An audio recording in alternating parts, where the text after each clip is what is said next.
Yeah, it's Casimir Engine. I've just driven all the way back from Glasgow.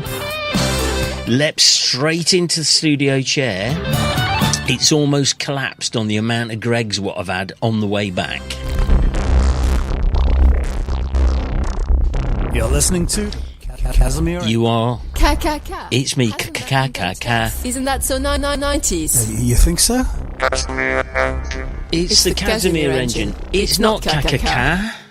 I've been thinking of September, though it's only been a day.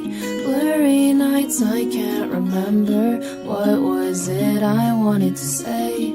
Saw your eyes in all the places, and I couldn't get away. Drinking vodka on a rooftop, I left, you wanted to stay.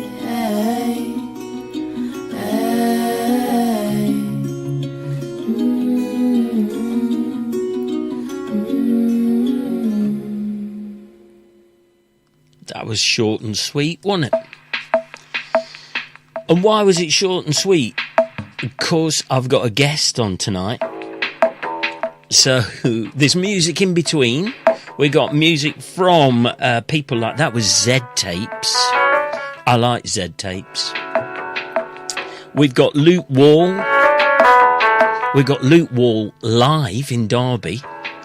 We've also got 3 Second Fuse with their track a month. We've got Darren Clack. So we've got loads of stuff coming through the show. What I'm going to do is I'm doing a music podcast next.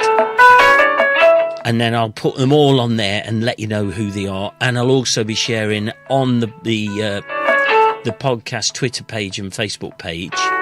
Don't forget, follow us on @Casimir Podcast on Twitter and Casimir Podcast on Facebook.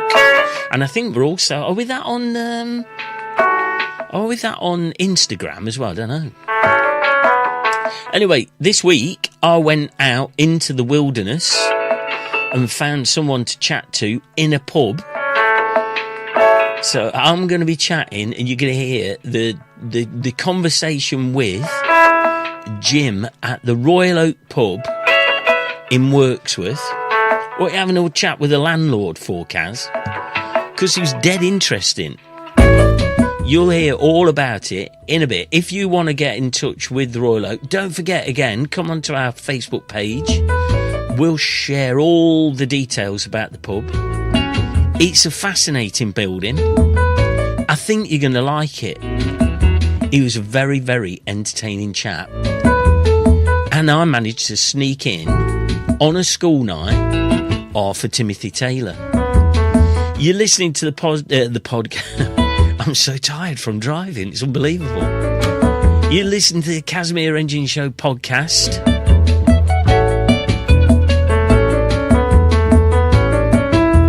Don't forget www.casimirengine.com for more details. Let's listen to my conversation with Jim. I make some notes.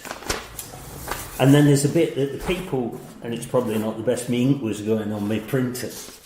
Right, but what you have to do is you have to read that out, because I did this with Stuart, and Stuart said, I went to drama school and all that kind of thing. I said, this is going to be fine for you, and we did about 18 takes.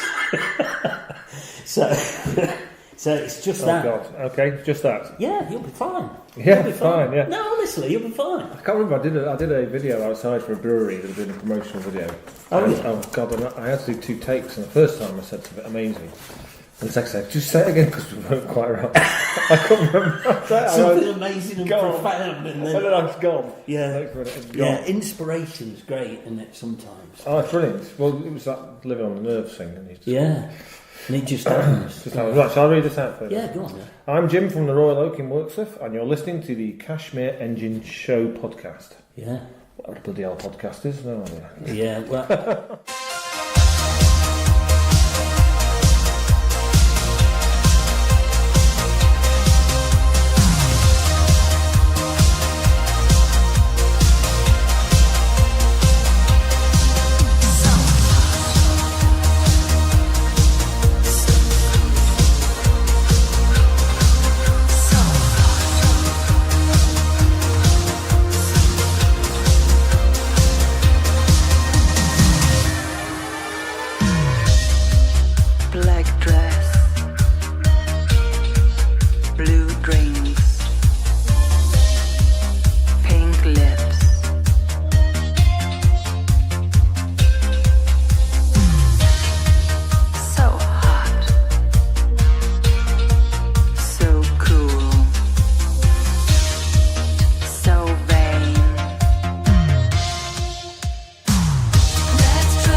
you from originally? Well, I was originally from a small village in South Yorkshire called Tick Hill. I know Tick Hill. And yes, I lived there for the first 14 years of my life, and then we moved to Bonsall because my dad changed jobs. So, but they shut down it's very boring, but they shut down the gasworks in Doncaster, and he had to find a job which we found in Ambergate. Oh, okay, yeah. Seems a sensible place to come to, doesn't it, Bonsall? Absolutely. I don't know anybody who'd find Bonsall, other than aliens, I suppose. Aliens usually find Bonsall. Yeah, I remember that whole bit. I used to work in the by the moat at that time. Oh, right. And the original video... I was talking to it. By Sharon Rowlands was a lady that did the original video just in Slaley. So it actually wasn't in Bonsall, it was in Slaley, just as a point of fact. Where's Slaley? Slaley is, as you're going up the Clatterway to Bonsall, take the left. And that's Slaley's up there, Slaley. Oh, okay. It was there looking over the Vargelia, and it was an unusual object. I don't know if you've ever seen the video. Well, we better explain, because there's thousands of people. Oh, yeah. Literally 10 people listening to this thinking, what are they talking about? But apparently there was a video taken. It was purchased by Fox News, I believe, for good sum of money, as far as I'm aware. And it was a video of an anomaly in the sky. An alleged alien. It was an anomaly. To jump to that conclusion would be a stretch too far.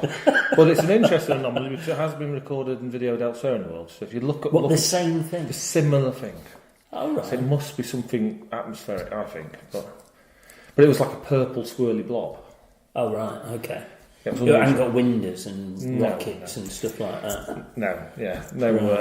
But they did buy it. So I heard did buy it, yeah. Somebody had come over and taken the video away, and it was never ever seen ever again. But I think they bought it for some money and then realised that actually there's loads of videos very similar to the rest of the world. Yeah. No, it's quite common when you start looking, because we did look at it quite heavily, but it gave carte blanche to the ex-landlord of the Barley Mow in Bonsall, Alan Webster, who was a cracking guy. He ran a really good pub, but he just ran with this alien thing. Yeah. And it was brilliant. It was so much fun. Even when we even had Countryfile come to see Bonsall because of the aliens, and had Alan in the hedge with a blow-up plastic alien peeking at the top behind John Craven or something. I can't remember John Craven. Well, it's absolutely brilliant.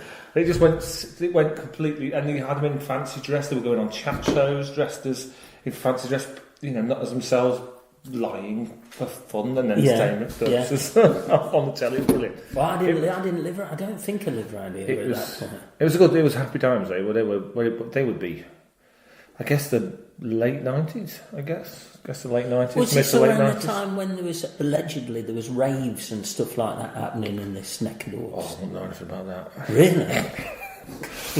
I've never met anybody who's been to one yet. I went to a couple, I think. I can't really remember them now, but I do remember them always being very loud, and after a certain time wanting to go to sleep, and they were annoying.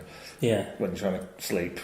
What were they in the quarries then? They were anywhere really. I mean, they used to be commonplace in. Yeah, they were commonplace in the quarries, and I think they were just up on the moor, quite common as well. They were. Yeah, it's a long time ago now. I think I was sort of slightly too old for it. Slightly too old for it? I think I was sort of trying to be sensible, early to mid 20s. So I was trying to sensible and upstanding. And now you're on a pub.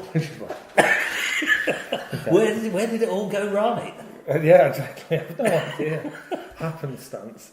So you spent your childhood years in and around, Tick Hill. Tick Hill. Only thing I know about it is the A1 kind of goes through Tick Hill. It does. It goes across the top of the town. Yeah. Yeah. Top of Sunderland Street, from memory. It's a long time since I lived there. I've lived here longer than I lived. Yeah. In Tick Hill, it seems a distant memory now. And you went to school around? I went to Tick Hill. Yeah. I went to through the lovely school system, including the wonderful Edlington Comprehensive School, which wasn't at all wonderful. It was one of the more unpleasant schools of the area. Yeah, I think I always remember I was going to grammar school. So my parents got me blazer and jumper and stuff like that. And about a fortnight into the into the school life, they changed it to a comprehensive, and all the kids from the comprehensive came. So I looked like little Lord Fauntleroy, and everybody else was, The same happened to Theresa May, of course, didn't it? Well, yeah, apparently. Went to grammar school and then they changed it. Yeah. Yeah. Am I the same age as Theresa May? The same thing happened. I don't know how old I'm fingers crossed I'm not, or I'm wearing a bit better anyway. So, were you a top scholar at school? No, I was hopeless. I was a hopeless dyslexic at school. I was saved by having a relatively decent memory, and I could remember everything. But I was dyslexic and I couldn't do timetabling. Never. You'll come back to this, I guess, if you ask me about later in life. But I could never do timetabling. I would go to school, literally go to school and go, I have no idea what lesson I've got to do, and I'd have to ask around and find out which lesson followed every lesson all the way through the day. Oh, wow. And then I turned up one day, it's like, it's exams now. I was like, was it? What happened to the rest of the years? Well, I didn't know. I just had no clue. I was never any good at following timetables. This is probably why I work for myself, I think. Quite simple. Well, I couldn't learn by rote. You see, that was one of the problems. I couldn't learn by rote. I'd never had the ability to learn a rhyme or any of that. No, that ability. It was something I couldn't do. So no, I wasn't a top scholar. So what happened then? You got turfed out of school and... No, I got some GCSEs. I think I got 12 or so. But it's not bad going. Average sort of grades. And then I went to JAM, did my A-levels, which didn't go terribly well, but I got some A-levels. In chemistry and biology. English was a failure. Obviously, I don't know why I convinced myself to do English. And then I went to Leicester, De Montfort University, to theoretically do chemistry. Okay. I did a lot of socialising, I think you call it. Okay. And worked for the Students' Union. I sort of got very bored of the student life. I was keen to get to work, keen to start working. Yeah. So I completed a couple of years, and I thought for 2 or 3 years, 2.5 years approximately. I was fed up with it. I couldn't hack it anymore. So chemistry kind of was a sideline to your social life in and around Leicester. You say you worked for the Students' Union. Yeah. What, as an organiser or? As one member of the crew. So I don't know what you call it really, the crew. Organising gigs and stuff. Well, sort of working gigs, certainly. Yeah. Working lights and sound and setting up and early mornings and early mornings finishing. Yeah, it's a lot of fun. What a life! It was good. We worked with some good bands, some memorable gigs. Anybody who sticks out? Prodigy was quite good fun. Yeah. Orbital was good. The Orb was an excellent one. That's like a 4-day setup. Manic Street Preachers. It goes on. I can't remember. Yeah. But there's a huge amount at the time in the 90s. There wasn't many bands I didn't work for in the 90s. Pulp was my first one, 1994 October. 1994. That was your first gig that you worked on? That was the first gig I worked for, yeah. That's not bad, is it? Yeah, I saw Jarvis Cocker quite close quarters. I was guarding the side door where the catering was, and I could hear the old ladies in the catering room. Oh, he don't eat much, does he? Just a cheese and pickle sandwich again, that's all he wants. And he sort of like mooches down, Jarvis does, and picks up a bottle of Bombay Sapphire Gin and a packet of Silk Cuts extra low or something, and then just sort of like saunters off, Very louche. Oh, it's Jarvis Cocker. That was a great gig. That was a fantastic band live. Yeah. Pulp. But as I say, you've got to go back 25 years nearly now to think about that. Coming up 25 years this year. That's that's a long time, isn't it? That's just a long time ago. And we don't look like we're that old. Not on the podcast, we don't. Anyway, we're as young as we want to be on this. Yeah, I don't feel that old, certainly. Yeah. I still feel like I'm 21, but just with slightly worse knees. Yeah, it's like getting up that oof when you get up. So how do you find yourself in the licence? Well, we better explain where we are. We're in the barn of the Royal Oak in Wirksworth. Yeah, the Royal Oak Stables, I guess we could call it. Yeah.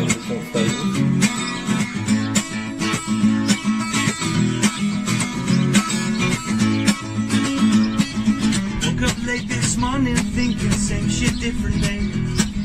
What could possibly go wrong? Nothing stands in my way,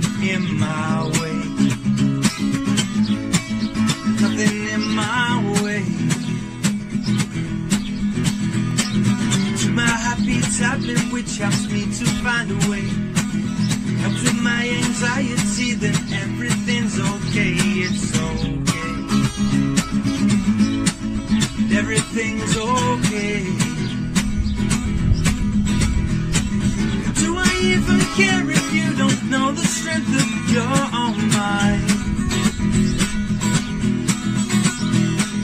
People stop and stare at you and talk together time to time. Do I even care if you don't know the strength of your own mind? People stop and stare at you and talk together time to time.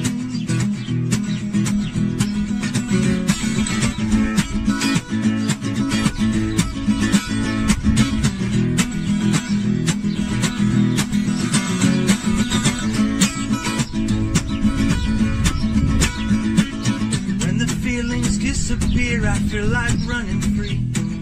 Who will come and find me there? It's necessarily all of me. It is always me. I woke up late this morning thinking same shit, different day. What could possibly go wrong? Nothing stands in my way, in my way. There's nothing in my way. Care if you don't know the strength of your own mind. People stop and stare at you and talk together time to time. Do I even care if you don't know the strength of your own mind? People stop and stare at you and talk together time to time. He had the Elkins had in 1822, and then he bought it off. Well, it wasn't a free house, of course. It was owned by well, it was, what's it called? I can't remember the name of the brewery now. It's gone blank. Derby Brewery, very famous. Offlers. It was owned by Offlers. Oh, okay. And the Ogdens, by the look of it, because I was looking at some deeds the other day, look at it, bought this and a number of cottages around here. Yeah. Off of Offlers, and then sold the pub separately and kept the cottages by the look of it. Oh, okay. So it looks like they sort of like divvied it up. Yeah. Make a few quid. So how far does it go back structurally, would you say? Oh, structurally, it could easily be 1600s, you know. Really? It could easily be. Because from the outside, it doesn't look like it. It looks like an old terrace cottagey kind of. We've just done quite a lot of restoration upstairs, Yeah. so we've had it stripped bare back to the brick, and the front fascia is the sandstone front fascia, which probably dates somewhere around 1700-ish. Yeah. And that's when the windows and it actually having the aspect onto the north end would have probably occurred. Yeah. Before then, the aspect was running the other way into what would be North Field in Wirksworth. Oh, right. So it predates the north end as a road, I would suggest. Yeah. And most of the houses along here are about date from around. Some of them date from around 1710, 1720. But when I did the renovation upstairs, there were blocks of wood in the wall. Yeah. And I took a couple of blocks of wood out to have a look. They were rotten, and they need to come out for rotten because I'd like something better in there. And behind that block of wood would be grain, like a burnt grain, telling me this was probably a malt house, which is. Oh, right. If you think about it, a malt house here, farm down the road there. Yeah. Relatively flat River Valley field here, Yeah. down which across what would have been the railway. Probably a barley field, good place to grow barley, good place to malt it. So this probably was there's like an annex bit on here which interestingly had almost like a chute out of that floor. So right. So I was thinking, the grain used to come away from the road, not towards the road, as was the offloading bit. So I think it probably predates North End. But I think we reckon. As a constructional building, probably 1600 is the earliest part. As a pub, 1700-ish. Because there's a fireplace in the pool room. Ah, yeah, we've been told that's restoration, so that's anything from 1680 to 1710. What because there's a fireplace within a fireplace. Yeah, the Victorian edition. Yeah.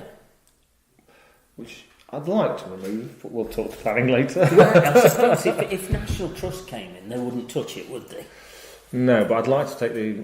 Well, it went in the 1940s, I pretty much Yeah. guarantee that. I think I've got evidence that it was moved from the main bar into there in the 1940s, but still, it was listed in 73, so it stays, basically. Yeah. But the surrounding... Well, it's a listed building.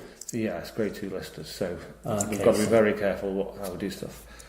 But the surrounding stone, half or lintel, would be... Yeah, we've been sold about 1680, 1710.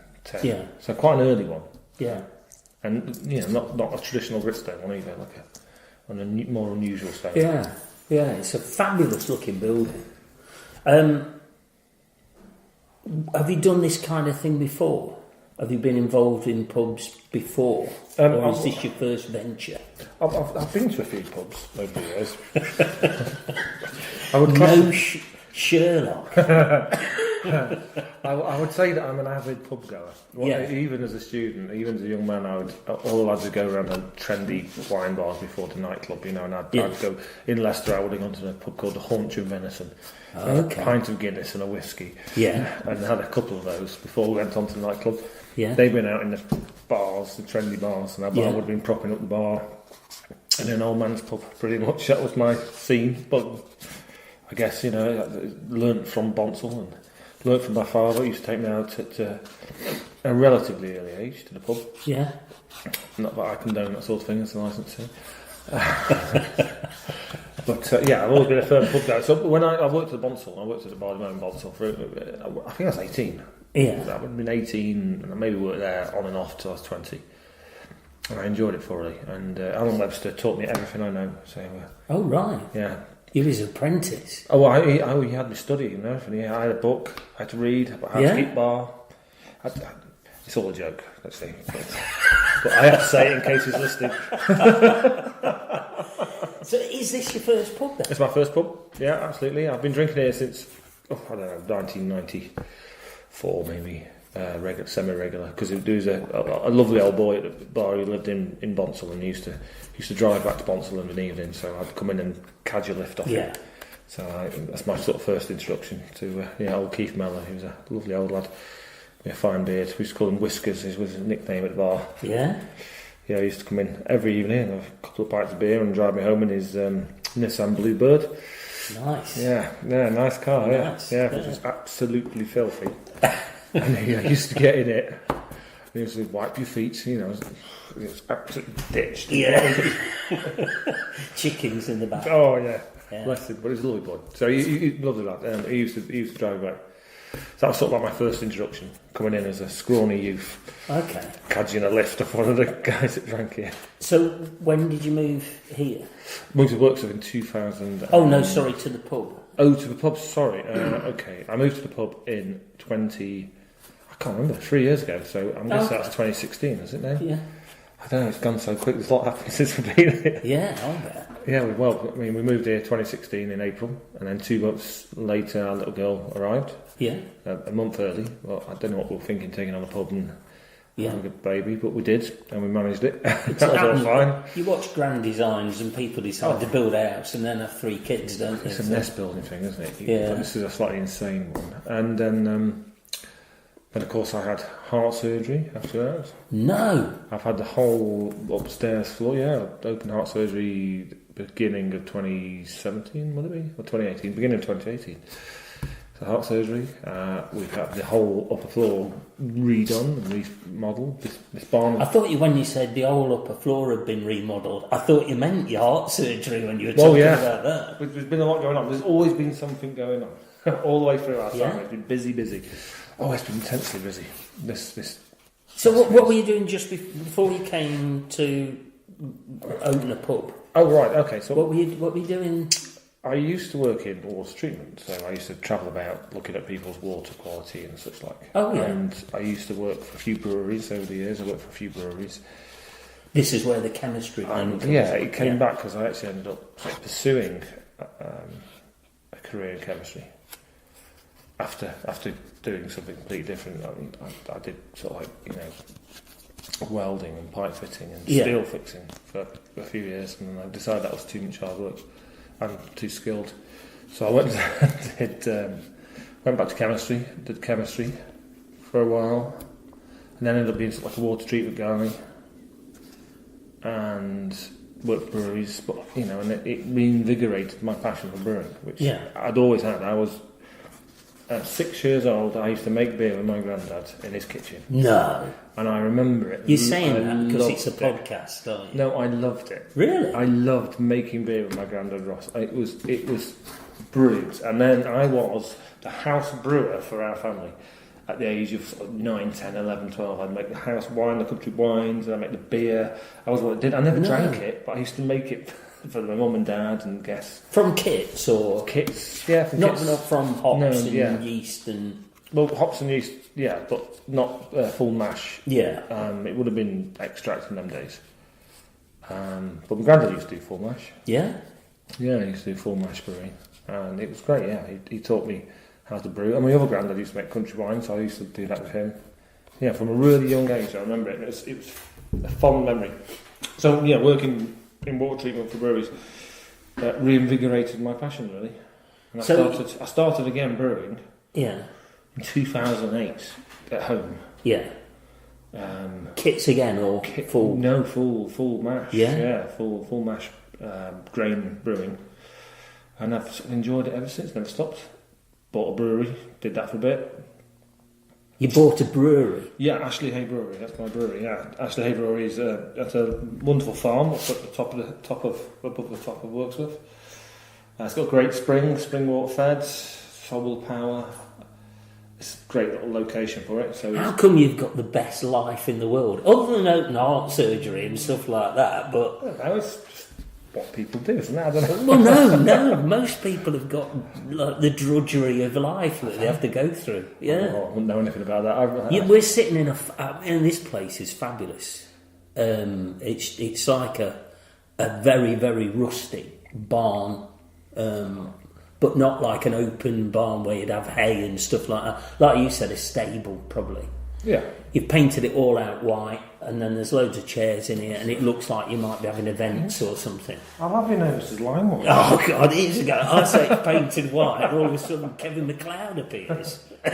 This is pure lime. Is it? Oh, yeah, you can see it's falling off. Yeah. It comes up. Yeah. No, but it allows it to breathe, doesn't it? Yeah. Oh, no, yeah, it allows it to breathe. Yeah, and it is a fabulous looking building. Oh, it's a beautiful spot, and it's older than newly refurbished in 1887, I think. And then, of course, it's all the stalls are in. There would have been 3 stalls in here. Yeah. If you look at the back wall, you can see the scarring. There's like a diagonal scar. Oh yeah. But look below, there's another one. Yeah. That was the original roof line. So you imagine how old that was going back. Oh, so this has been built up? And built up again, yeah. and again and again. Yeah.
But it's an old. This is a very old building.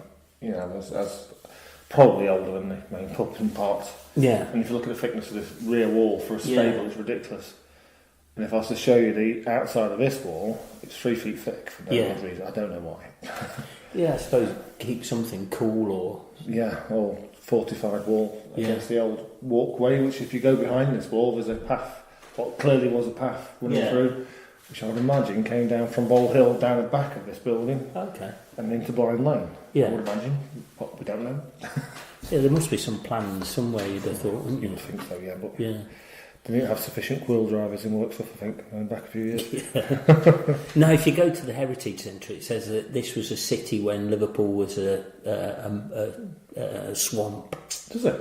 Yeah, it was the capital of Mercia, wasn't it? It was, Wirksworth was apparently, the place. There's a few cracking books about Wirksworth you can pick up. Yeah, so this was one of the wapentakes, wasn't it? One of the 100s. Oh, I don't know. Of Mercia. Wapentakes are all Danish. Is it Danish? Yeah. I'll correct it. If it's not, it means 100. It's an area which contained 100 warriors. Oh, so it was right. divided up, I think, to allow areas not to be always like trying to take over one another. So you have 100 warriors, you can have 100 warriors. You're all equally matched now. Oh, okay. Now Yeah. get on. Yeah. Yeah. Get on with each other.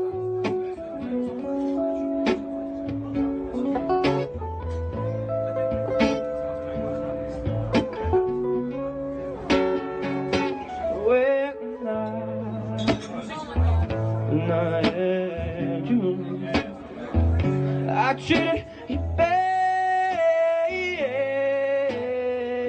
so wrong, my dear girl, since you went away, won't you know I cheat around with my head hanging down, and now I'm loved, who's loving you?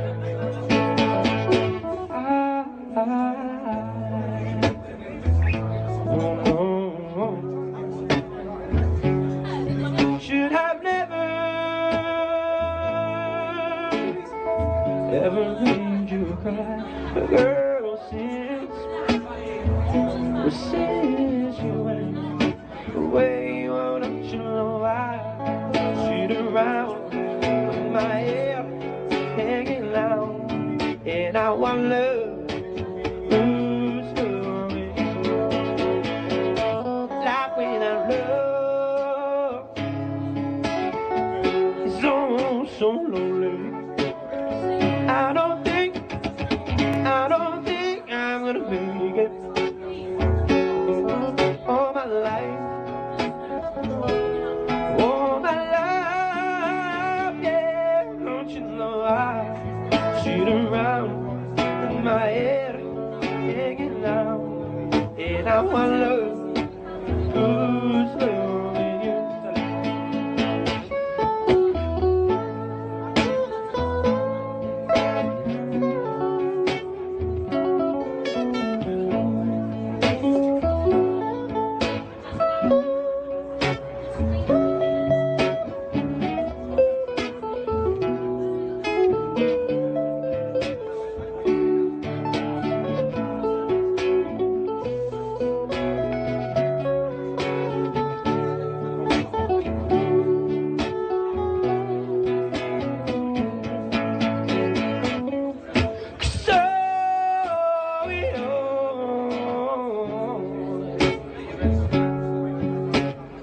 All I can do since you man on is cry.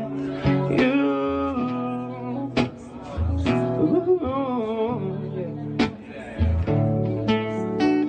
never one love will worry your parental head. What I do, don't you know I sit around my hair hanging down, and I want love. Ooh. Love, then you.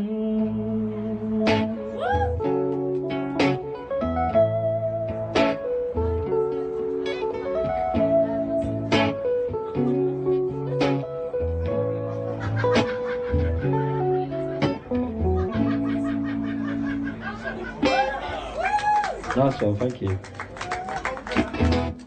You've got a cracking job in water treatment. Mm-hmm. Why on earth would you open a pub when they're closing pubs left, right and centre? Yeah, it's fascinating, isn't it? I mean, you enjoy brewing, you can still do your water treatment, you can get home at night, go into your man cave and do your brewing and stuff like that, but Yeah. you suddenly decide, against the flow of the tide of pubs that are closing, Yeah, I've not really thought about get why involved in the pub. Not really thought about It that. is a bit bonkers. Is it? I don't know. I just thought this is a really nice pub. It's a beautiful pub. I think the main reason we were looking to buy a larger premise, and this was available, and it is a bigger space to live in, and it just comes with a pub. But also, there's the addition. Well, when I found out it was for sale, I was super worried that somebody would buy it and ruin it. Yeah. I love this place. It's a static point in time for me, and it has been for years. And I was super concerned. Yeah. That it was going to get changed in a non-compatible way to my liking. So you've got a pub because you really like it. Basically, yeah, because I really liked it and I didn't want it to change. But also, I was sort of fed up with the corporate life. I'm not very good at working with people. Yeah. Terrible, in fact. Okay. Really not great. Could we contact a few of your employers? Please and just do. check? Once you get past the expletives, Yeah. you might get a few kind words out of them. But no, I was never very good at being managed. But you must have looked into it and thought, this really is going against the tide to get involved. I just looked at it and thought, you know what, I think there's a good few years, didn't you? I think there's a good few years left in this business. Business is going well, and it should continue to do so. I mean, we open very few hours. Yeah. Purposely, because it makes it lean. It makes it lean to run. Yeah. You haven't got the massive overheads of staff when the pub's empty, which a lot of pubs do have periods of time where they're paying staff and cleaners, cooks, chef. Trying to find a chef, always having an A board out saying chef required. It's just just to show up alone costs a fortune. I went into a pub up north, and a lovely pub. I think it's Drunken Duck or something. Anyway, it's a beautiful pub, brewery pub. And we were the only 4 people in it, and I counted 16 members of staff. Fantastic food, fantastic beer, lovely pub. Yeah. 16 people. Yeah. I mean, it adds up. So this is lean, this runs lean, it's traditional in that sense. It runs lean, it's an ale house, come in, have your beer. Yeah. Have both types of sandwich if required, both either ham or cheese. And never the mix. Well, not in Wirksworth. Ham and cheese. Ooh, cocktail. Not sure about that. God, you want a lager and lime or something, wouldn't you? Well, true. Yeah, cocktail hour. Oh yeah, that's it. Get a pint of mixed. Ooh. Why didn't you? You've just answered the question, but again, with your business head on, why didn't you move in and think, right? I'll rip it all out. I'll paint it pale grey. I'll get some kind of retro furniture and make some lamps out of chop saws or whatever they do these days. That kind of thing. Yeah, put some 80s Charles toys around the place. Yeah, that's just what you want in an adult environment. But that's what people do. They do, and I don't know why they do it. I don't know why. It works as it is. You can't design the interior of the Royal Oak. You could really never design it. It's a completely organic process, how it's been developed. And when I'm putting a new picture up, I have to stop thinking and just go and think, right, I've got a space right here, and wallop a nail in and put it up. Because I can't, if I don't, it looks wrong. Yeah, if you plan it. Yes, if I get all neat and try and line it up here. And, you can't do that. You have to sort of like follow this. I don't know what it is. It's like this, I don't know how to describe it as. It's... Oh. Well, we've got to try and describe. I've got guys who listen in Finland and India and Hong Kong and all over the place. So it is a time capsule. It is. I've often thought what we should do is do a helical scan of the interior. Yeah. And then invent a blow-up pub and take it to festivals. A blow-up oak and take it on tour. You could have a virtual one. Inflatable. So the guy in Hong Kong could wear his VR glasses and have a pint. That's a great idea. At the bar, couldn't he? Yeah. Wear a VR headset. That'd be fantastic. That's a far better use for the VR glasses. Yeah, but it is. It's an absolute capsule in time. It is. So when you unlock the door, then to have a look around, you've got the estate agent guy with you or something like that. You unlock the door and you opened it up. Was it any different? Oh, in the main bar? No. No, it's pretty much the same. Pretty much the same. Everything, because you got beams across the roof, and it's got like key rings hanging up and stuff like that. The key rings are a contentious issue. Oh right. Some people think they should be gone. Some people Were they there when you came in? They were there. They all were given to the ex-landlady's son, Avis's son, I believe around 1982. So we've been there for a few years, and if you do look at them in detail, please don't, they are slightly nicotine stained. Yeah. Well, there's a wooden penis. Oh, well, that's very important. And I told my wife when we came in at the weekend, it was the first time she'd been in, and I said, you can't, if you're sitting underneath the wooden penis, you do realise you're going to be pregnant before you leave it. You can't sit under the wooden penis. It's a long-standing fertility symbol. Its well-worn helmet has been rubbed for good luck for many years. I'm not sure you can say helmet on podcasts these days. You reckon? I'm not sure. I'll have a look through the book. Yeah, have a look at this brand works. Yeah, I'll tweet it out there. Can you say helmet on a podcast? I'm sure you can. I'm sure it'll be fine. Yeah. It's massive though, that. It is. It's enormous. It is. It's quite intimidating. But there must be 200 key rings. There's got to be a lot there. Yeah, there's some really classic ones. If you have a good scan round, including the clearly the 1982 Star Wars figure, which is clearly a rip-off. Oh, is it? Because I've on good authority that Lego didn't make one. Oh, okay. Until much later. So it's got to be a 1982 original copy. So you've unlocked the door. There's everything. Glasses. Yep, glasses. Everything. Everything was here, except for beer. It was beer because I ordered it the week before. Okay. So yeah, there was beer. Well, stock. In fact, I walked in with stock. British orange, everything. Oh god, yeah, everything you might want. Yeah. Yeah. Oh yeah. You haven't thought of playing on the kind of the theme, making it a theme pub, and playing on it a little bit by serving like spaghetti hoops or something like that, you know? No, good. That's that would involve serving food. Well, true. Which would involve more work.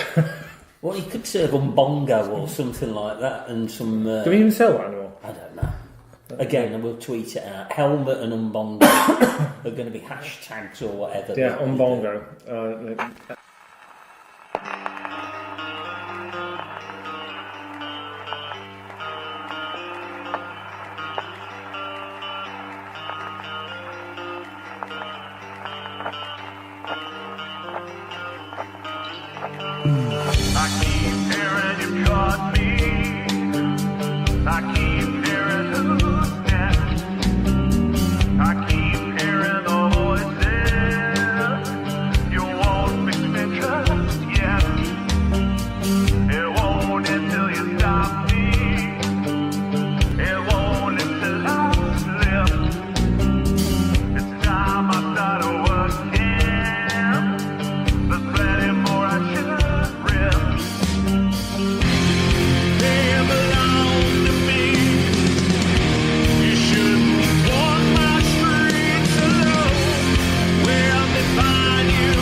So you didn't rip it apart. No. Would it have run itself, do you think? If somebody else would have come in, would it have just continued as a pub, or was it? I don't know. Because I've never been in here when it's been empty. Yeah, it's not often empty. Yeah. So what's the secret to your success? Oh crikey, there's $1 million question. Well, you isn't it? shouldn't really reveal it. That's true. Actually, I should tell you a complete lie. Write a book. Well, there is no secret to success. I think it's just have good offerings and a nice place to enjoy them. Is that it? Is that surely? I think it's quite simple. You've got an eclectic mix on the for the music. Oh right, yeah. So I've listened to XTC and stuff like that. It's really strange because there's a guy came in, must have been in his 70s, and he sat there and XTC are on in the background, and he didn't, there was no what's this rubbish? Where's the Barry Manilow or anything like that? There is a thought behind it. So when I first came to the pub, I don't think there really was much music. I don't think Avis used to play music, and we didn't for the first year. And there was an old beaten up sort of like system tucked in the shelf cupboard, which must have been used at some point. So I think it was dragged out for the Christmas quiz or something like that. And in there was the old tapes, and it was Eddie Cochran and such like, and Muddy Waters, and it was Elvis, and stuff going back a good way. Certainly. And I just thought, well, Avis used to play this when she first moved here about 1980. Yeah. And I'm going to play stuff which is about 20 years before I moved in. Yeah, I see. It's 20 to 30 years before I moved in. Yeah.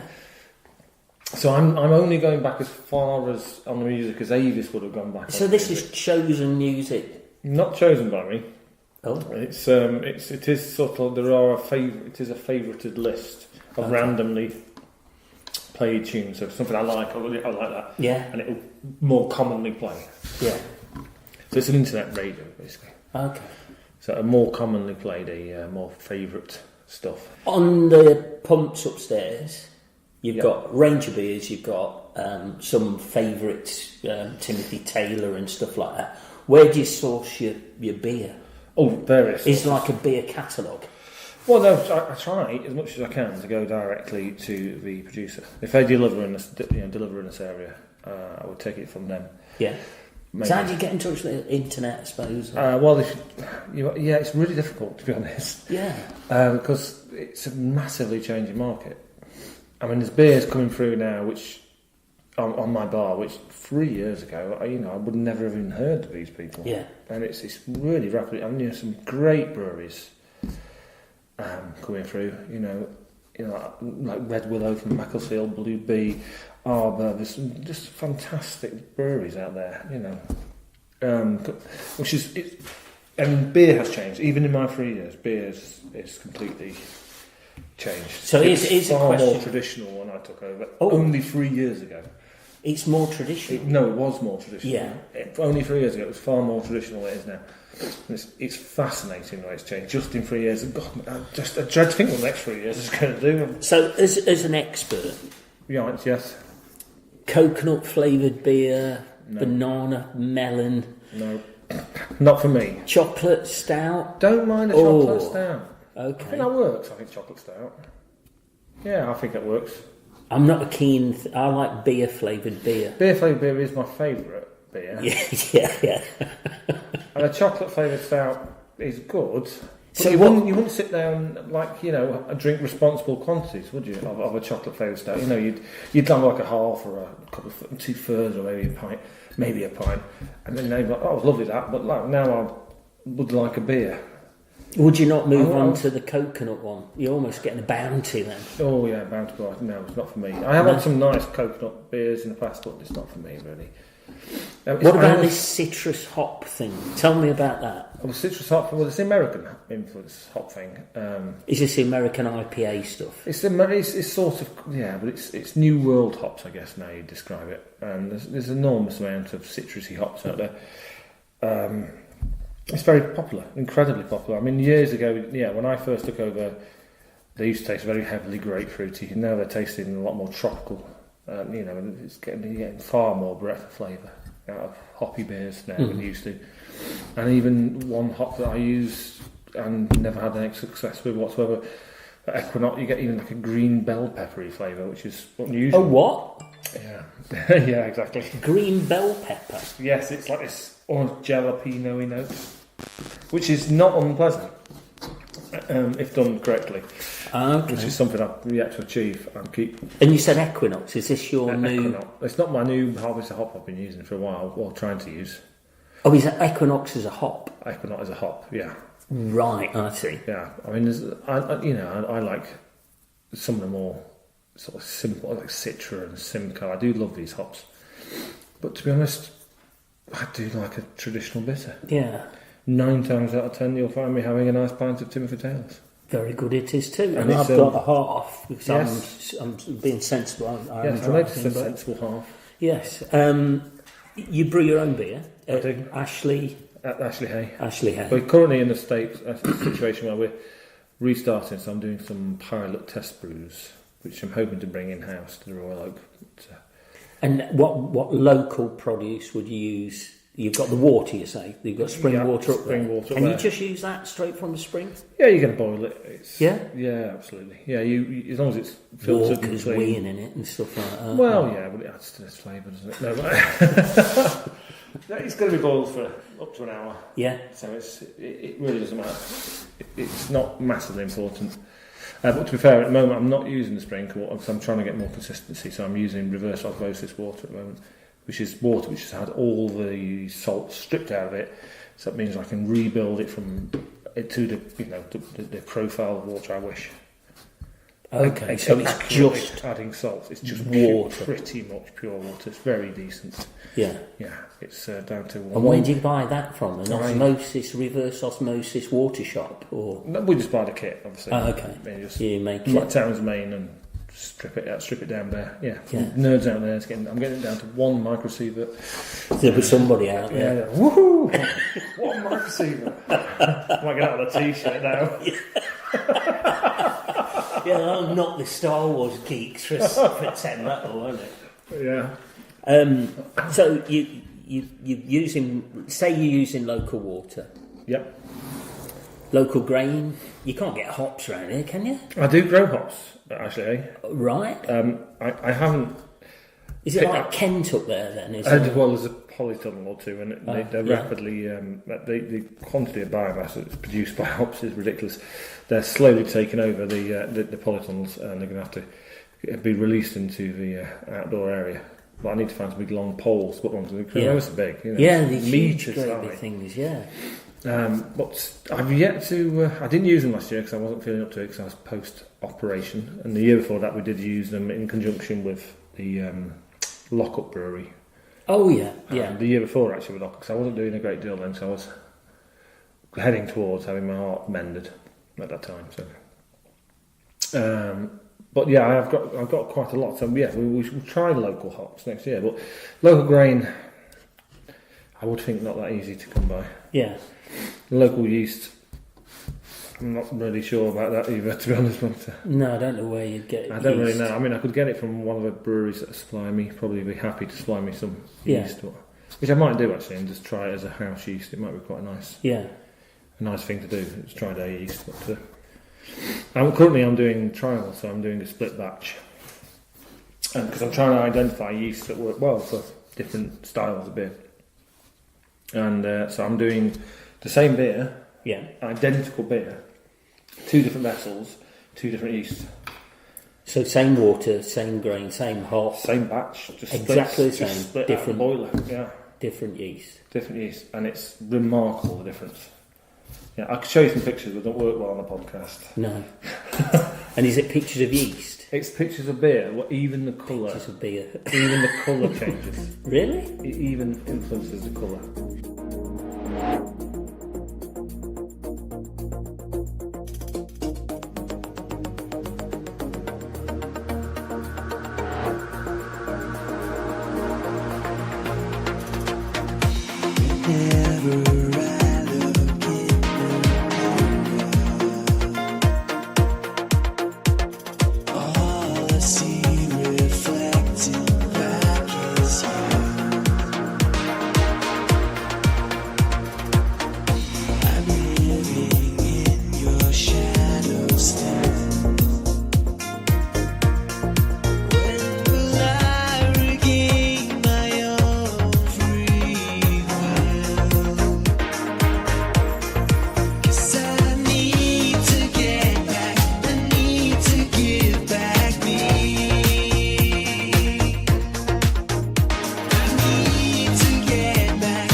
thinking of doing a homebrew club in here, which Yeah, which that would be isn't good. which isn't obviously isn't a sort of excuse for a drink. Right. It's an educational venue. And yes, it's yes for educational. The purposes. University of the Royal Oak. University of Absolutely, Wirksworth. yeah. I think it'd be great. Absolutely, just to come and sample each other's fine brews That'd be good. and exchange ideas. Yeah. That'd be wonderful, wouldn't it? That'd be good, yeah. I've always thought about it, because I bought some kit some years ago, and I bought loads of kit to make grain brewing, and part of the point of it was to actually lend it to people so they Yeah. can make their own beer and pass it to the next person.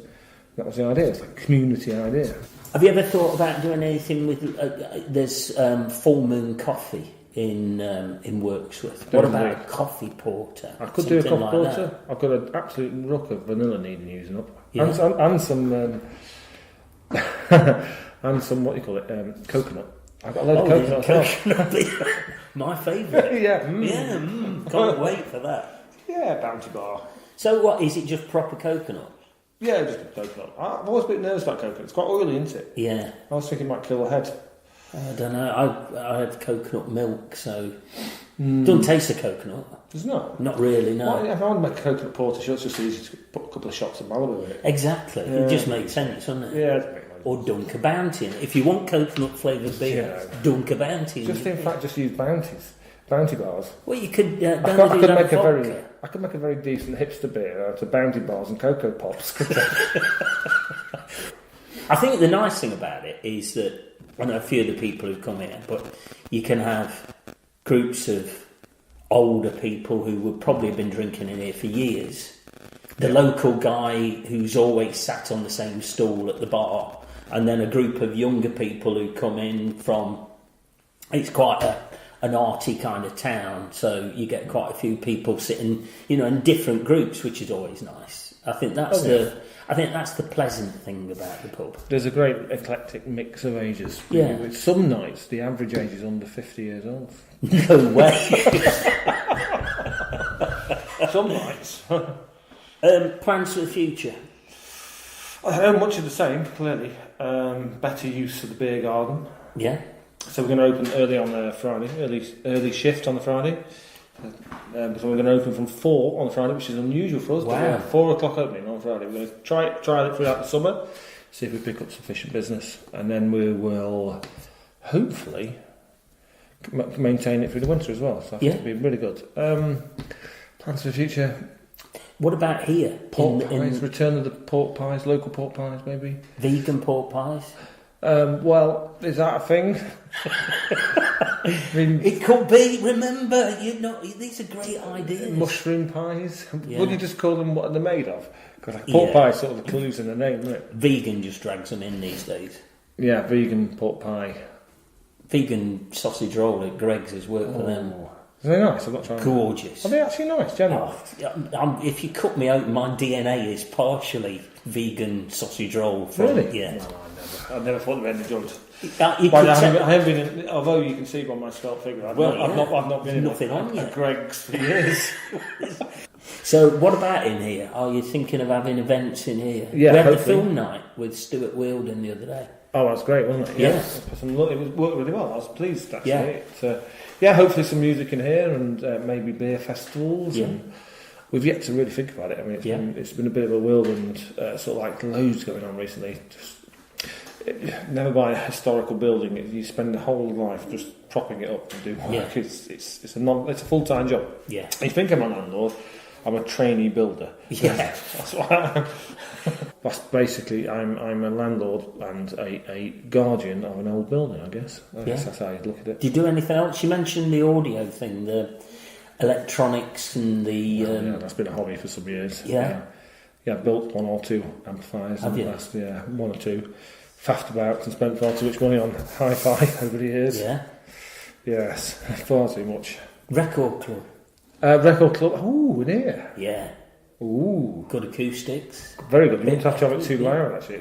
It Yeah. fill the room well without Be disturbing nice the to listen neighbours. to some vinyl in here. Yeah, absolutely. Oh, I could get a record. Or player, wax cylinders to really drag the hipsters in. yeah. wouldn't it? Yeah, well, I'm not about, wax cylinders and tape player. Would you recommend the pub trade to people? No, it's dreadful. Never open any more pubs in Wirksworth. Right, so the plans scuppered then. It's hard work. I would say it's hard work, and it's. We open for 365 days a year. Really? Yeah, we don't shut up every single day. This Christmas Day then. Christmas Day, 12 to 2. And you've got children? We've got one small child. Yeah. Yeah, so Christmas Day. Yeah, we open every day of the year. So it's tiring. It doesn't seem like it's tiring until you're exhausted. Yeah. So yeah, the pub trade's great if you're making a point to go on holiday. Yeah. You do need to get away for a couple of weeks here and there, which is not such a bad thing. Yeah. Because everyone enjoys the break from me. A bit like Vorchek. Yeah. I don't know. Favourite bands? Favourite bands for me? Yeah. Oh, probably Tom Waits and Nick Cave. Probably right jolly up there. stuff then. Yeah, I like it. Yeah. Really, genuinely, I find it really jolly. I always think like fairly dour music has a happiness to it. Yeah. Because I always think someone's a bit worse than me. What? True. Yeah. Yeah. Nick Cave is wonderful. I've never seen Nick Cave or Tom Waits live, and if I could see those two live, I would never have to go and see them again. Jim from the Royal Oak Wirksworth. Yes. I really appreciate this. Thank you so much for your time. More than welcome. Really appreciate it. I'll try to have a listen, because the technology baffles me, so you'll have to show me how to use it. Yeah, it's dead easy. You seem to have a posh phone, so... I've got a posh phone which I know how to use, apart from photographs. So I'll work it out. But anyway, yes, thank you so much. No, really appreciate it. Thank you very much. I hope it's useful. There you go, that was my chat with Jim. You've also heard music from Luke Wall, 3 Second Fuse, Darren Claxton Live, Zed Tapes, Stephen Alexander, and Buzzing Sound Candy. How about that? I'll see you next week. The Casimir engine, reliably mediocre.